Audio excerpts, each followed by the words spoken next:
Hi! Hello అండి. ఇవాళ మీకొక మంచి స్ట్రీట్ స్టైల్ రెసిపీ చూపించబోతున్నాను. అదే వెజ్ మోమోస్ అండి. చాలా సింపుల్‌గా చేసుకోవచ్చు. ఈ వెజ్ మోమోస్‌తో పాటు నేను దీంట్లో స్టఫింగ్ అలానే సాస్ కూడా చూపిస్తాను. మీరు వీడియో ఎండ్ వరకు చూడండి. ఎక్కడ స్కిప్ చేయకోకుండా. ఈజీగా అర్థమైపోతుంది. ఇప్పుడు మనం మోమోస్ కోసం పిండి కలుపుకుందాము. ఇందుకోసం ఒక గిన్నె తీసుకొని అందులో ఒక కప్పు మైదా తీసుకోండి. మీకు మైదా ఇష్టం లేని వాళ్ళు గోధుమ పిండితో కూడా చేసుకోవచ్చు. చాలా చాలా బాగా వస్తాయి. ఇంకా ఈ మైదాలోకి కొద్దిగా ఆయిల్ వేసుకొని బాగా కలుపుకోండి. ఫస్ట్ ఆయిల్ అంతా బాగా మిక్స్ అయ్యేంత వరకు పిండిని బాగా కలుపుకోండి. తర్వాత ఇందులో కొద్దిగా వాటర్ వేసుకుంటూ బాగా చపాతీ ముద్దలాగా కలుపుకోండి. అలా ఉంటే సరిపోతుంది. అలా బాగా ముద్దగా కలుపుకున్న తర్వాత పైన కొంచెం ఆయిల్ వేసి ఇంకొకసారి బాగా అంతా కలుపుకోండి.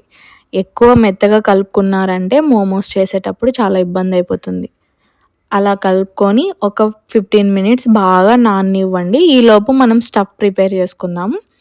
ఈ స్టఫింగ్ కోసం బాగా ఒక హాఫ్ కేజీ లేకపోతే ఒక 200 గ్రామ్స్ అలా క్యారెట్, క్యాబేజీ తీసుకోండి. ఇది మీ ఇంట్లో వాళ్ళ క్వాంటిటీని బట్టి తీసుకోండి. ఎంత వీలైతే అంత చిన్నగా కట్ చేసి తీసుకోండి. తర్వాత ఒక గిన్నెలో ఒక్క స్పూన్ ఆయిల్ వేసుకోండి. ఆయిల్ బాగా ఫ్రై అయిన తర్వాత అందులో కొద్దిగా జీలకర్ర వేసుకోండి. ఎక్కువ వేసుకోవద్దండి. జీలకర్ర మరీ ఎక్కువ వేసేసారంటే మీరు మోమోస్ చుట్టేటప్పుడు మీకు అది తగులుకుంటుంది. సో అప్పుడు అది బొక్కలు పడుతుందనమాట. తర్వాత మనం చిన్న ముక్కలుగా కట్ చేసుకున్న వెల్లుల్లి అలాగే 2 చీల్చుకున్న పచ్చిమిరపకాయలని వేసి బాగా ఫ్రై చేసుకోండి. ఇవి 2 బాగా ఫ్రై చేసుకోండి. బాగా ఫ్రై అయితే వెల్లుల్లి ఎంత ఫ్రై అయితే అంత టేస్ట్ వస్తుందన్నమాట. తర్వాత దీంట్లో మెయిన్ వచ్చేసి మనం వెల్లుల్లి తెలుసా మంచి టేస్ట్ ఉంటుంది. ఇవి 2 బాగా ఫ్రై అయిన తర్వాత ఇంకా మనం ముందుగానే కట్ చేసి పెట్టుకున్నాం కదా క్యాబేజ్, క్యారెట్ అది వేసేసుకోండి. ఇంకా మీకు ఈ ప్లేస్లో ఇంకా ఏదైనా పన్నీర్ కానీ అలా ఏదైనా వేసుకోవచ్చండి. చాలా బాగుంటుంది. ఇవి రెండింటిని బాగా మీడియం ఫ్లేమ్లోనే ఫ్రై చేసుకోండి. ఇది మరీ హై ఫ్లేమ్లో పెట్టేసి టాస్ చేసేసారంటే ఫ్రైడ్ రైస్లో మాదిరి ఉంటుందన్నమాట.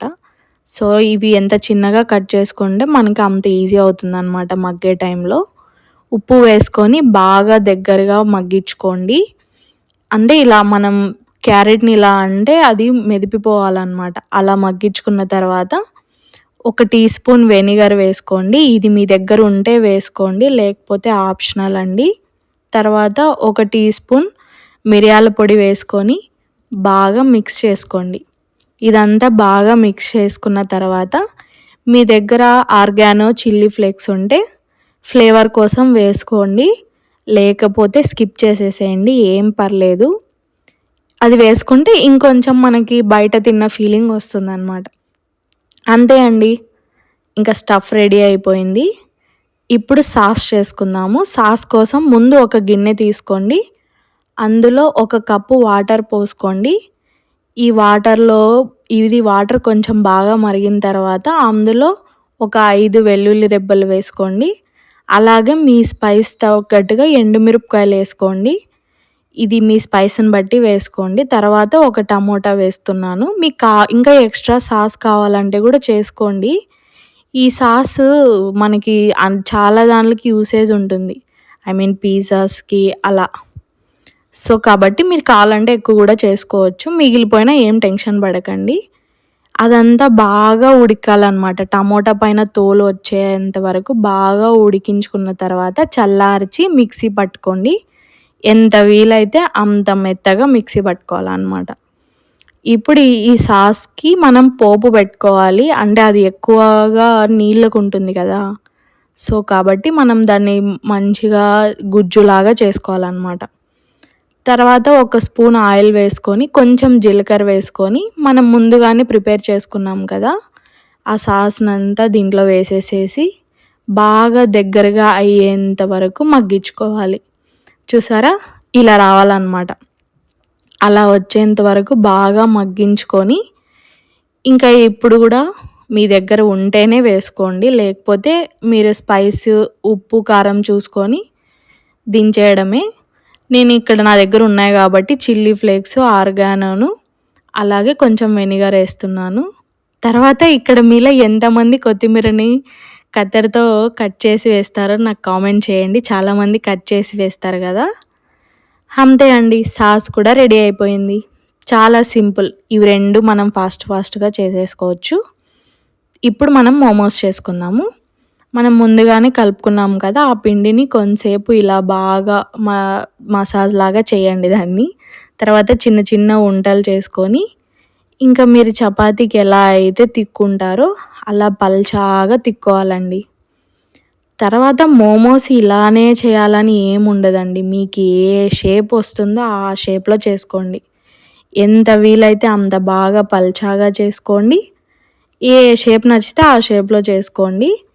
తర్వాత మీరు గోధుమ పిండితో చేసే పాటైతే ఇది కొంచెం ఇంకా చాలా పల్చాగా తిక్కోవాలి. ఎందుకంటే అది కొంచెం మనకి స్టీమ్ అవ్వడానికి టైం పడుతుంది అన్నమాట. సో కాబట్టి ఇది మైదా కాబట్టి మనం ఎలా అంటే అలా సాగుతుంది. కాబట్టి ఈజీగా చేసేసుకోవచ్చు అన్నమాట.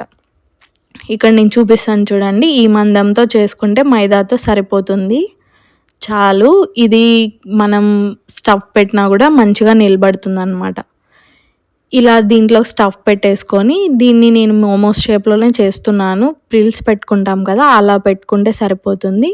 లేదంటే మీరు కజ్జికాయలు చేసేది మీ దగ్గర ఉందనుకో, దాన్ని పెట్టేసి అంచులకి వాటర్ అప్లై చేసేసి అలా కూడా స్టిక్ చేసేయచ్చు. లేకపోతే పాకెట్స్ చేస్తాం కదా మనం, బ్రెడ్ పాకెట్స్, అలా కూడా మీరు స్టఫ్ చేయొచ్చు. ఏమంటే అంచులు నీట్గా క్లోజ్ అయ్యేలాగా చూసుకోండి, అంతే.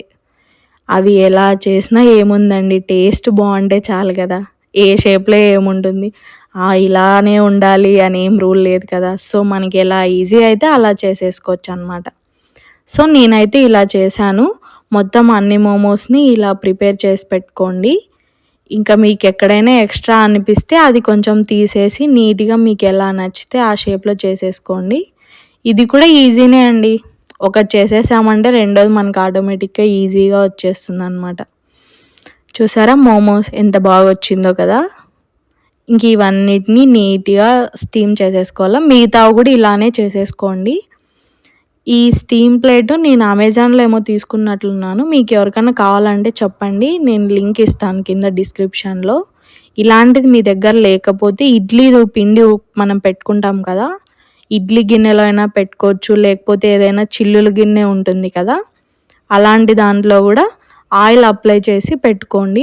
ఆయిల్ అప్లై చేయడం వల్ల మనకి అవి ఉడికిన తర్వాత ఖర్చుకోకుండా వస్తాయి అన్నమాట. సో ఇలా అన్నీ ఆ ప్లేట్లో పెట్టేసుకున్న తర్వాత మీరు ఏ గిన్నెలో అయితే స్టీమ్ చేయాలనుకుంటున్నారో ఆ గిన్నెలో ఒక గ్లాస్ వాటర్ వేసేసి అవి బాగా కొంచెం మరిగిన తర్వాత ఈ ప్లేట్ని అందులో పెట్టేసేయండి. బాగా స్టీమ్ అవనివ్వాలి. ఒక మీడియం ఫ్లేమ్లో 15 మినిట్స్ పెడితే మైదాకు సరిపోతుంది. అదే మీరు గోధుమ పిండితో చేసుకునే పాటైతే ఇంకొద్దిసేపు చూసుకొని చేసుకోవాలన్నమాట.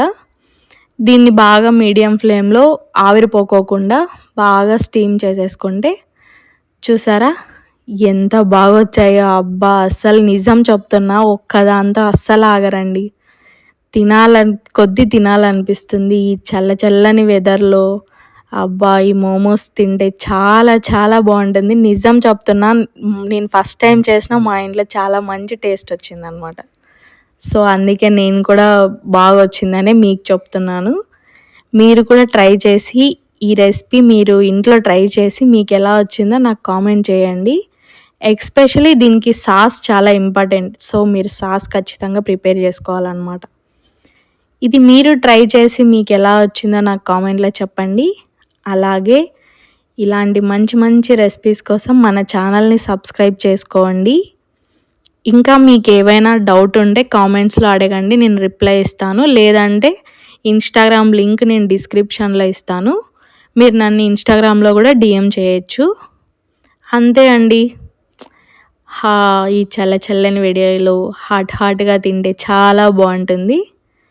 థ్యాంక్ యూ ఫర్ వాచింగ్ అండి. Have a nice day.